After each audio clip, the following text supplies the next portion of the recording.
at 6 o'clock, a KXAN investigation into a state law in Texas that lets farmers and ranchers pay property taxes on what they produce rather than on the market value of their land. It's called an agriculture special valuation, and it's been a law here in Texas since 1966.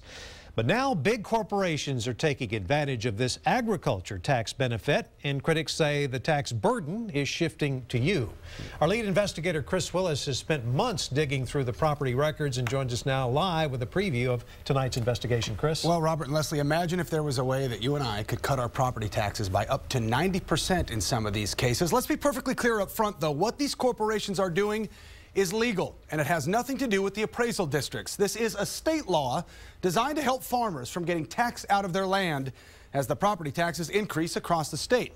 But now big corporations are taking advantage of this agriculture tax benefit, and as a result, they are paying pennies on the dollar when it comes to their property taxes.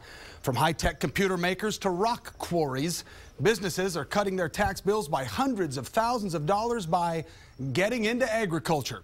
And when spectators converge on Elroy next month for the Formula One race, they'll be sitting next to 600 acres of ag-designated land owned by the Circuit of the Americas, who say despite the noise of the racetrack, the adjacent land is actually a wildlife habitat for several species of birds.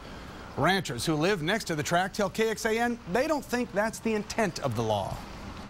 When they brought the bulldozers in and cleared it, the wildlife left. There is no wildlife over there anymore. Businesses ought to be welcome to come to Texas and carry their fair share. Tonight at 6, our investigation is going to take a closer look at some of the biggest corporations in Central Texas with hundreds, if not thousands of acres of their company land under an ag designation. We're going to show you the property taxes they would pay at market value and compare them to what they are actually paying as ag producers, and there is a big difference. Interesting stuff, Chris. Yep. We'll see you at 6.